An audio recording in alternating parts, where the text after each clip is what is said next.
So in this final video for the stress management, I've only really skimmed the surface, but in this I want to introduce you to your stress bucket.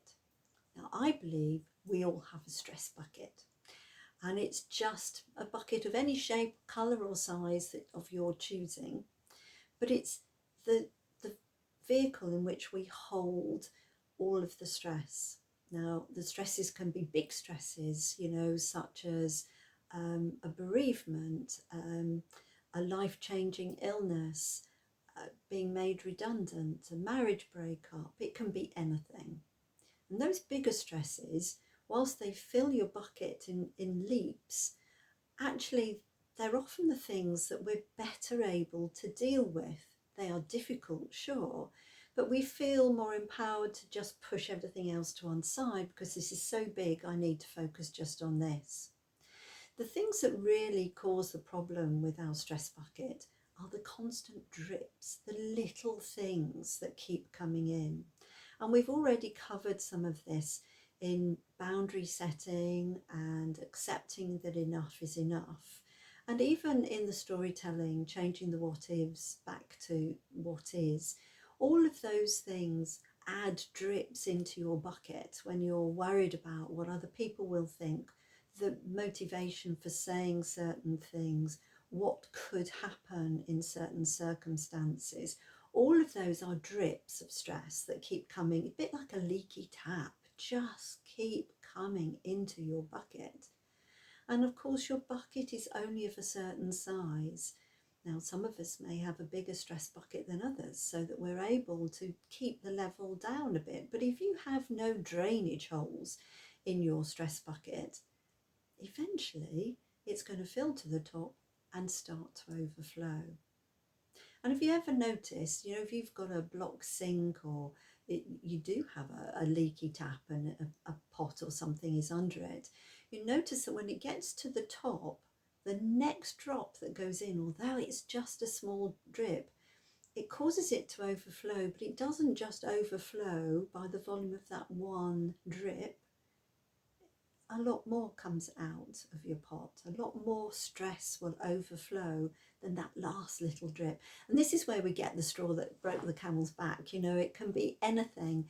It can be as simple as your children haven't picked up their clothes, they've left them scattered over the floor, or somebody forgot to switch the dishwasher on, or something like that. It can be small things that on their own you can cope with. They're not a big deal. But when it's the last drop into your stress bucket, it will overflow. And that overflowing often isn't very pretty. So what can we do to stop our stress bucket overflow? Well, obviously using some of the techniques that I've already talked you through, and there are many more, you can stop the bucket filling up quite so quickly and maybe stop becoming stressed in certain situations altogether. But stress is there.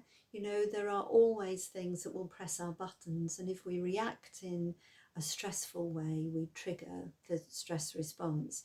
So it's really important to make sure that we keep our stress bucket draining as well. So how can we do that?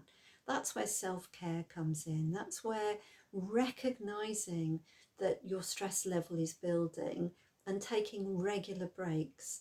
And it can be all sorts of things. For me, it's about a daily meditation. That might not be your thing, but you might like a breathing exercise and like to take a few minutes out, morning, middle or end of your day, just to do some breathing, just to be quiet and just focus on your breath.